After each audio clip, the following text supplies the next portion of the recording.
Chapter 5. The Wood Saw. 1 year and 3 months. During all that time Lucy was never sure from hour to hour but that the guillotine would strike off her husband's head next day. Every day through the stony streets the tumbrils now jolted heavily, filled with condemned. Lovely girls, bright women, brown-haired, black-haired, and grey, youths, stalwart men and old, gentle-born and peasant-born, all red wine for la guillotine, all daily brought into light from the dark cellars of the loathsome prisons, and carried to her through the streets to slake her devouring thirst. Liberty, equality, fraternity, or death, the last much the easiest to bestow, O guillotine. If the suddenness of her calamity and the whirling wheels of the time had stunned the doctor's daughter into awaiting the result in idle despair, it would but have been with her as it was with many. But from the hour when she had taken the white head to her fresh young bosom in the garret of Saint Antoine, she had been true to her duties. She was truest to them in the season of trial, as all the quietly loyal and good will always be. As soon as they were established in their new residence, and her father had entered on the routine of his avocations, she arranged the little household as exactly as if her husband had been there. Everything had its appointed place and its appointed time. Little Lucy she taught as regularly as if they had all been united in their English home. The slight devices with which she cheated herself into the show of a belief that they would soon be reunited, the little preparations for his speedy return, the setting aside of his chair and his books, these, and the solemn prayer at night for one dear prisoner especially among the many unhappy souls in prison and the shadow of death, were almost the only outspoken reliefs of her heavy mind. She did not greatly alter in appearance. The plain dark dresses, akin to mourning dresses, which she and her child wore, were as neat and as well attended to as the brighter clothes of happy days. She lost her colour, and the old and intent expression was a constant, not an occasional thing. Otherwise she remained very pretty and comely. Sometimes at night, on kissing her father, she would burst into the grief she had repressed all day, and would say that her sole reliance under heaven was on him. He always resolutely answered, "Nothing can happen to him without my knowledge, and I know that I can save him, Lucy."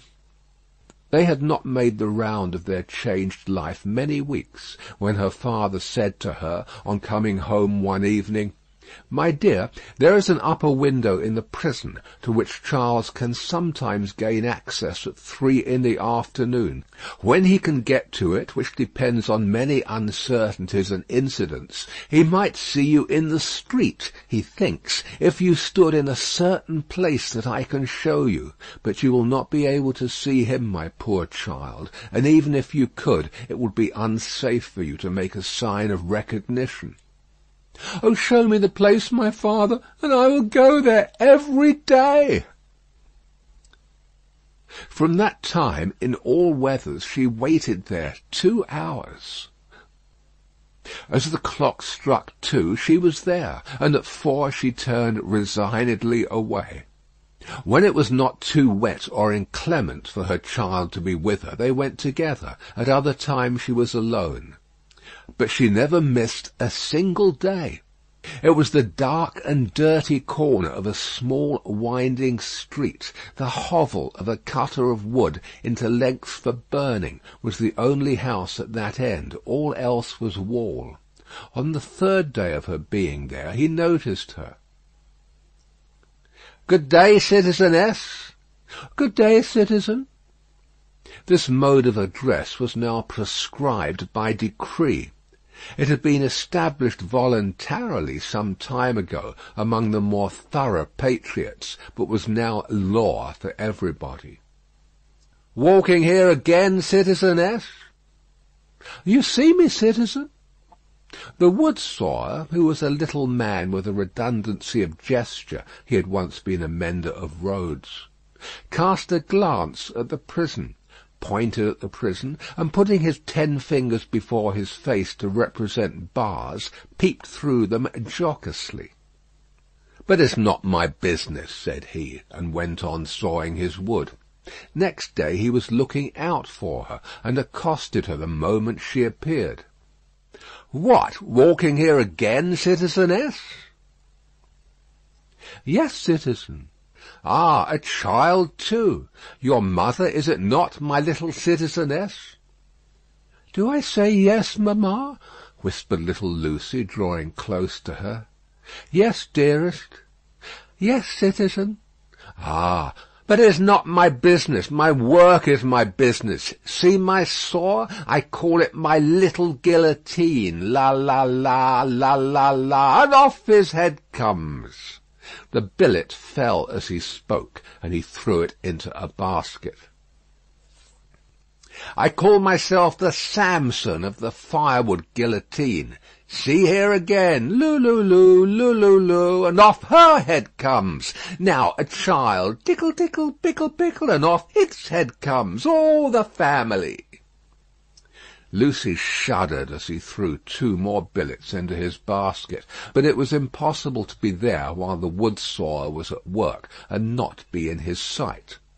Thenceforth, to secure his good-will, she always spoke to him first, and often gave him drink money, which he readily received. He was an inquisitive fellow, and sometimes when she had quite forgotten him in gazing at the prison roof and grates, and in lifting her heart up to her husband, she would come to herself to find him looking at her, with his knee on his bench, and his saw stopped in its work. "But it's not my business," he would generally say at those times, and would briskly fall to his sawing again. In all weathers, in the snow and frost of winter, in the bitter winds of spring, in the hot sunshine of summer, in the rains of autumn, and again in the snow and frost of winter, Lucy passed 2 hours of every day at this place, and every day on leaving it she kissed the prison wall. Her husband saw her, so she learned from her father. It might be once in 5 or 6 times. It might be twice or thrice running. It might be not for a week or a fortnight together. It was enough that he could and did see her when the chances served, and on that possibility she would have waited out the day 7 days a week. These occupations brought her round to the December month, wherein her father walked among the terrors with a steady head. On a lightly snowing afternoon she arrived at the usual corner. It was a day of some wild rejoicing and a festival. She had seen the houses, as she came along, decorated with little pikes, and with little red caps stuck upon them, also with tricoloured ribbons, also with the standard inscription. Tricoloured letters were the favourite. "Republic one and indivisible, liberty, equality, fraternity, or death." The miserable shop of the wood sawyer was so small that its whole surface furnished very indifferent space for this legend. He had got somebody to scrawl it up for him, however, who had squeezed death in with most inappropriate difficulty. On his housetop he displayed pike and cap, as a good citizen must, and in a window he had stationed his saw, inscribed as "His little Saint Guillotine," for the great sharp female was by that time popularly canonized. His shop was shut, and he was not there, which was relief to Lucy, and left her quite alone. But he was not far off. For presently she heard a troubled movement and a shouting coming along, which filled her with fear. A moment afterwards, and a throng of people came pouring round the corner by the prison wall, in the midst of whom was the wood sawyer, hand in hand with the Vengeance. There could not be fewer than 500 people, and they were dancing like 5,000 demons. There was no other music than their own singing. They danced to the popular Revolution song, keeping a ferocious time that was like a gnashing of teeth in unison. Men and women danced together, women danced together, men danced together, as hazard had brought them together. At first they were a mere storm of coarse red caps and coarse woolen rags, but as they filled the place and stopped to dance about Lucy, some ghastly apparition of a dance figure gone raving mad arose among them. They advanced, retreated, struck at one another's hands, clutched at one another's heads, spun round alone, caught one another, and spun round in pairs until many of them dropped. While those were down, the rest linked hand in hand, and all spun round together. Then the ring broke, and in separate rings of 2 and 4 they turned and turned until they all stopped at once, began again, struck, clutched and tore, and then reversed the spin, and all spun round another way. Suddenly they stopped again, paused, struck out the time afresh, formed into lines the width of the public way, and, with their heads low down and their hands high up, swooped screaming off. No fight could have been half so terrible as this dance. It was so emphatically a fallen sport, a something once innocent delivered over to all devilry, a healthy pastime changed into a means of angering the blood, bewildering the senses, and stealing the heart. Such grace as was visible in it made it the uglier, showing how warped and perverted all things good by nature were become. The maidenly bosom bared to this, the pretty almost child's head thus distracted, the delicate foot mincing in this slough of blood and dirt, were types of the disjointed time. This was the Carmagnole, as it passed, leaving Lucy frightened and bewildered in the doorway of the wood sawyer's house. The feathery snow fell as quietly and lay as white and soft as if it had never been. "Oh, my father!" For he stood before her when she lifted up the eyes she had momentarily darkened with her hand. "Such a cruel, bad sight!" "I know, my dear, I know. I have seen it many times. Don't be frightened. Not one of them would harm you." "I am not frightened for myself, my father, but when I think of my husband and the mercies of these people."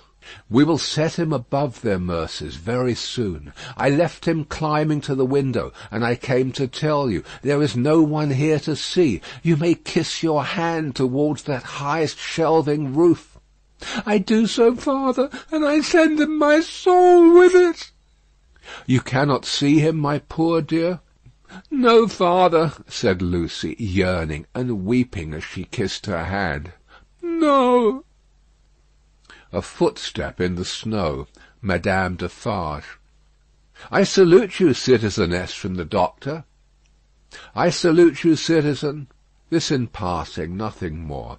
Madame Defarge gone like a shadow over the white road. "Give me your arm, my love. Pass from here with an air of cheerfulness and courage, for his sake. That was well done." They had left the spot. "It shall not be in vain. Charles is summoned for tomorrow." "For tomorrow?" "There is no time to lose. I am well prepared, but there are precautions to be taken that could not be taken until he was actually summoned before the tribunal. He has not received the notice yet, but I know that he will presently be summoned for tomorrow, and removed to the conciergerie. I have timely information. You are not afraid?" She could scarcely answer, "I trust in you." Do so implicitly. Your suspense is nearly ended, my darling. He shall be restored to you within a few hours. I have encompassed him with every protection. I must see Laurie. He stopped. There was a heavy lumbering of wheels within hearing. They both knew too well what it meant. 1, 2, 3. 3 tumbrels faring away with their dread loads over the hushing snow. "I must see Laurie," the doctor repeated, turning her another way. The staunch old gentleman was still in his trust, had never left it. He and his books were in frequent requisition as to property confiscated and made national. What he could save for the owners, he saved. No better man living to hold fast by what Tellson's had in keeping, and to hold his peace. A murky red and yellow sky and a rising mist from the Seine denoted the approach of darkness. It was almost dark when they arrived at the bank. The stately residence of Monseigneur was altogether blighted and deserted. Above a heap of dust and ashes in the court ran the letters, "National property, Republic one and indivisible, liberty, equality, fraternity, or death." Who could that be with Mr. Lorry, the owner of the riding-coat upon the chair, who must not be seen? From whom newly arrived did he come out, agitated and surprised, to take his favourite in his arms? To whom did he appear, to repeat her faltering words, when, raising his voice and turning his head towards the door of the room from which he had issued, he said, "Removed to the conciergerie and summoned for tomorrow"? End of Book 3, Chapter 5. Recording by Paul Adams. www.yawnguy.com